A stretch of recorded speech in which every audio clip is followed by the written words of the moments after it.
నమస్తే, welcome to our channel.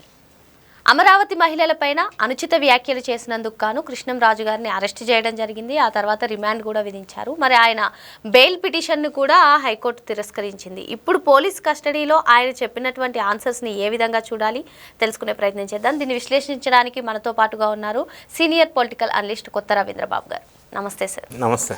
Krishnamraju గారు అమరావతి మహిళల పైన వ్యక్తిత్వ హననానికి పాల్పడినందుకు గాను ఆయన్ని అరెస్ట్ చేశారు సార్. మరి ఇప్పుడు ఈ 3 రోజుల పాటు కస్టడీలో మొదటి రోజులో ఆయన్ని విచారించగా అసలు నాకు తెలియదు, గుర్తులేదు, అసలు మీకు ఈ అమౌంట్ అంతా కూడా డిఫరెంట్ అకౌంట్స్ నుంచి ఎందుకు వచ్చింది అంటే పొంతన లేని ఆన్సర్స్ చెప్పినట్టుగా తెలుస్తుంది. ఏ విధంగా చూడాలంటారు ఈ పరిణామాన్ని?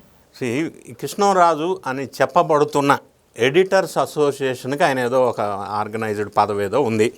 సరే, శాటిలైట్ ఛానల్లో కూర్చొని ఉద్దేశపూర్వకంగా కుట్రలో భాగంగా అమరావతిలో వేశ్యల రాజధాని అని అనటం వెనక పెద్ద కుట్ర కోణం ఉంది అనే చెప్పి పెద్ద సంచలనం జరిగింది ఆంధ్రప్రదేశ్లో. అది ఆంధ్ర రాష్ట్ర ప్రజలే కాదు, ఏ కోర్టుకు వెళ్ళినా, ఏ న్యాయవాది అయినా, ఏ జడ్జి అయినా అందులో మాట్లాడింది తప్పు అనేది స్పష్టంగా చెప్తున్నారు అని మనకు వినిపిస్తూ ఉంది. సరే, ఈయన ముందు దొరకకుండా యథావిధిగా ఎస్కేప్ అయ్యటానికి ప్రయత్నం చేశాడు వాళ్ళ స్కూల్లో ట్రైనింగ్ ప్రకారం. దొరికిన తర్వాత వాళ్ళు ఇచ్చిన ట్రైనింగ్ ప్రకారం తెలియదు, గుర్తులేదు, మర్చిపోయా, విచారణకి సహకరించరు, అందరూ అదే ఫార్ములా అవలంబిస్తున్నారు. ఈయన కూడా అదే ఫార్ములా ఫాలో అయ్యాడు. ఏదేమైనా ఇప్పుడు ఆయన అన్న మాటలు అనేది తీవ్రమైన ఆరోపణలుగా పరిగణించాలి. అది కేవలం మహిళలని హింసపరిచే మాటలు కాదు, అమరావతి మీద కుట్రలో భాగంగా ఒకటి. రెండోది, అలా అనటం వల్ల ఆంధ్రప్రదేశ్కి పెట్టుబడులు రాకుండా చేయాలని ఇంకొక కుట్ర కోణం ఉంది. మూడోది, వాళ్ళు తెలియక అన్న మాట కాదు. నాలుగోది, ఇంకొకటి ఫాల్స్గా రిఫరెన్స్ ఏమిస్తున్నారంటే ఒక పేపర్లో ఇచ్చారు, అది నేను చెప్పానని చెప్తున్నాడు. టైమ్స్ ఆఫ్ ఇండియా 2 జూన్ 2025లో ఇచ్చిన ఒక న్యూస్ తీసుకొని వీళ్ళు బేస్ చేసుకొని చెప్తున్నారు రిఫరెన్స్. టైమ్స్ ఆఫ్ ఇండియా వీళ్ళు చెప్పిన రిఫరెన్స్లో ఎక్కడా కూడా అమరావతి ప్రస్తావన లేనే లేదు.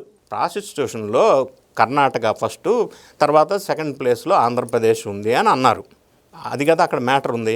అమరావతి ప్రస్తావన ఎక్కడొచ్చింది? వాళ్ళు చెప్పిన రిఫర్ చేసిన టైమ్స్ ఆఫ్ ఇండియాలో. అంటే వీళ్ళు కావాలని కుట్ర కోణంలో భాగంగా ప్రజల్లో ఈ రకం అశాంతి క్రియేట్ చేయడం కోసం, పెట్టుబడులు రాకుండా చేయడం కోసం ఒక స్క్రిప్టు, ఆ స్క్రిప్ట్ ఎవరు ఇచ్చారో తేల్చాల్సిన అవసరం ఉంది ఫస్ట్. ఎందుకంటే గతంలో అరెస్ట్ అయిన వాళ్ళంతా పోసాని కృష్ణమురళి కానీ ఇంకోరు కానీ అందరూ కూడా ఆ స్క్రిప్ట్ ఇచ్చేవాళ్ళు, మేము చదివేవాళ్ళం అని చెప్తున్నారు. పార్టీ నుంచి బయటకు వచ్చిన చాలామంది నేతలు కూడా అప్పట్లో ఆ పార్టీలో స్క్రిప్ట్ ఇస్తారు మాకు, అది చదవాల్సిందే, అది బూతులు కావచ్చు, ఇంకోటి కావచ్చు అని చాలా సందర్భాల్లో చెప్పిన వాళ్ళు చాలామంది ఉన్నారు. ఇప్పుడు ఆ స్క్రిప్ట్ ఎవరు ఇచ్చారనేది ఒకటి తేలాల. రెండోది, ఈయన 3 రోజులు సహకరించలేదు, కానీ విచారణలో కొన్ని విషయాలు వెలుగులోకి ఏమొచ్చినాయి అంటే ఈయన చంద్రబాబు నాయుడు గారి మీద ఉన్న కోపం ఒకటి ఉంది. దానికి గతంలో ఈయన ఏదో పత్రికలో ఎడిటర్గా ఉంటే ఇక్కడి నుంచి అక్కడికి ట్రాన్స్ఫర్స్, అక్కడి నుంచి ఇక్కడికి ట్రాన్స్ఫర్స్, తర్వాత ఆయన జాబు పోవటం చంద్రబాబు నాయుడు గారి కారణం అనేది మనసులో ఉండి ఈ విధంగా వ్యాఖ్యానించానని కొన్ని ఆయన ఒప్పుకున్నట్టుగా వెలుగులోకి వస్తుంది.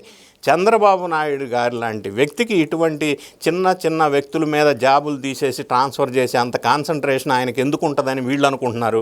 అది నిజం కాదు ఒకటి.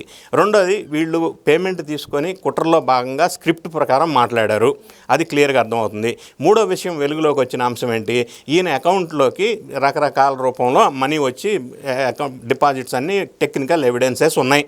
ఆ మనీ ఎక్కడి నుంచి వచ్చింది, ఎవరు ఇచ్చారు, ఎందుకు ఇచ్చారు, దానికి అది అకౌంటబుల్ ఎవరు, అంటే దానికి ఏ రీజన్ వల్ల మనీ వచ్చింది అనేది జస్టిఫికేషన్ ఇవ్వాల్సిన అవసరం ఉంది. అంటే పైసలు తీసుకొని ఈయన పెయిడ్ ఆర్టిస్ట్ కింద ఆ విధంగా శాంతి భద్రతల సమస్యకి ఆటంకం కలిగించే విధంగా మాట్లాడాడు అనేది సత్యం, అది వాస్తవం. సో ఈయన మాట్లాడిన దాని మీద జడ్జి గారు కూడా ఆగ్రహం వ్యక్తం చేశారని చెప్పి వెలుగులోకి వచ్చింది. కాబట్టే ఈయన ముందస్తు బెయిల్ పిటిషన్ తిరస్కరించడం జరిగింది. కొమ్మినేని శ్రీనివాసరావు ఏంటంటే ఆయన ఒక యాంకర్గా ఉండటం వల్ల ఈయన అన్న మాటని సమర్థించాడు. సరే, అది డిఫరెంట్ యాంగిల్లో కోర్టు ఆయనకు బెయిల్ ఇచ్చారు. కానీ ఈయన ప్రధానంగా ఆరోపణలు ఎదుర్కొంటుంది ఏంటంటే అది డ్యామేజింగ్గా స్టేట్మెంట్ ఇవ్వటం అనేది 100% తప్పు. కాబట్టి ఈయనకు బెయిల్ తిరస్కరించడం అనేదే నిజంగా నేరం చేసినట్టే లెక్క. ఏమీ చేయకపోతే ఈయన పోలీసులు విచారణకి సహకరించకుండా, దొరకకుండా ఎస్కేప్ అయ్యి ఎక్కడో పరారీలో తిరగాల్సిన అవసరం ఏర్పడింది. విచారణకు సహకరించవచ్చు కదా. సో ఈయన గట్టిగా విచారణలోకి పోలీసు వాళ్ళు తీసుకుంటే ఈయనకి స్క్రిప్ట్ ఎవరు ఇచ్చారో తేలాలి ఫస్ట్. ఈయన ఈ విధంగా మాట్లాడినందుకు పేమెంట్ ఎక్కడి నుంచి వచ్చింది, ఆ పేమెంట్ ఇచ్చినోడు ఎవడు, ఈయనకు సపోర్ట్ చేసినోడు ఎవడు, ఆ విషయాలు వెలుగులోకి రావాల్సిన అవసరం ఉంది ఇంకా పూర్తి విచారణలో. సో కృష్ణంరాజు చేసిన మాటలు క్షమించరాని మాటలుగా ఖచ్చితంగా ప్రతి ఒక్కరూ చెప్తున్నారు. ఎందుకంటే ఆంధ్ర రాష్ట్రం మొత్తం కూడా ఉవ్వెత్తున లేచిన ఉద్యమాలతో చేశారు కదా. అది ఒక అమరావతికి భూములు ఇచ్చిన రైతులు కాదు, ఒక అమరావతి ప్రాంత ప్రజలకు సంబంధించిన విషయం కాదు, ఆంధ్రప్రదేశ్ మొత్తానికి సంబంధించిన విషయం. కృష్ణంరాజు చేసిన డ్యామేజ్ మామూలు డ్యామేజ్ కాదు. అయితే వీళ్ళని సపోర్ట్ చేస్తున్న ఆ మీడియా సంస్థలు మరి వాళ్ళ సంగతి ఏంటి? మరి వీళ్ళ బాధ్యత కేవలం కృష్ణంరాజుదేనా? ఆ సపోర్ట్ చేస్తున్న సంస్థల యాజమాన్యం మీద చర్య తీసుకునే అవసరం ఉందా లేదా? ఇప్పుడు వీళ్ళు కేసు పెట్టినప్పుడు కూడా కృష్ణంరాజు, కొమ్మినేని శ్రీనివాసరావు ప్లస్ సాక్షి మీడియా యాజమాన్యం అని పెట్టారు.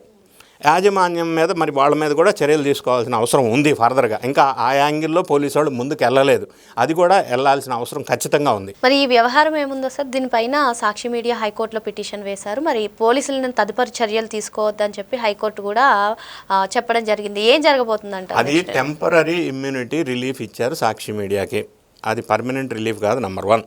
నెంబర్ 2, గతంలో ఒకసారి నేను ఒక రిఫరెన్స్ ఇస్తాను. గతంలో ఇదే ఇన్సిడెంట్స్ TV5లో జరిగింది.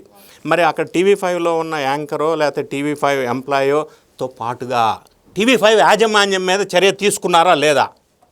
వైఎస్ఆర్ కాంగ్రెస్ పార్టీ ప్రభుత్వంలో ఉండగా మరి అదే ఫార్ములా, అదే ప్రిన్సిపల్ ఇక్కడ అప్లికబుల్ కాదా? ఇక్కడ ఇంకో రెండో యాంగిల్ కూడా ఉంది. సాక్షి మీడియా మేనేజ్మెంట్ అని మాత్రమే FIRలో రాశారు. మేనేజ్మెంట్ అంటే ఎవరు? అంటే మేనేజ్మెంట్ అంటే రిప్రజెంటెడ్ బై ఒక ఎంప్లాయీని పెట్టి ఈయన మేనేజ్మెంట్ అంటారా? అందులో FIRలో ఇంకా క్లియర్గా represented by so and so అని కూడా రాసి ఉంటే ఇంకా బాగుంటుండే అనే అంశం. ఇంకొక అంశం ఏంటంటే, ఒక అనుచితమైన వ్యాఖ్యలు చేసినందుకు కిరణ్ అనే ఒక వ్యక్తిని ఎక్కడనో ఇమ్మీడియట్గా పట్టుకొని వచ్చి ఆ డస్ట్బిన్లో కవర్ ముఖానికి తొడిగి మీడియా ముందు ప్రవేశపెట్టారు. మరి అదే డస్ట్బిన్ కవర్ కృష్ణంరాజుకి, కొమ్మినేని శ్రీనివాసరావుకి తొడిగి మీడియా ముందు ప్రవేశపెట్టకూడదా? నాకు తెలియదు, కూడదా? మరి ఎందుకు ఇట్లా ఉదాసీన వైఖరి అవలంబిస్తున్నారు అనేది కూడా మనకు కొద్దిగా ఆలోచన చేయవలసిన అవసరం ఉంది. అప్రాప్రియేట్గా కఠినమైన శిక్షలు తీసుకోవటం వల్ల ఇటువంటి డ్యామేజింగ్ స్టేట్మెంట్స్ ఇంకొకరు ఇవ్వకుండా ఉండటానికి అవకాశం ఉంది అనేది నా అభిప్రాయం. మరి ఇటువంటి వ్యాఖ్యలు ఎవరైనా చేస్తే వారిపైన కఠినమైన శిక్షలు తీసుకోవాలని, నెక్స్ట్ టైం ఇవి రిపీట్ కావని చెప్పి సార్ చెప్తున్నారు. Thank you sir.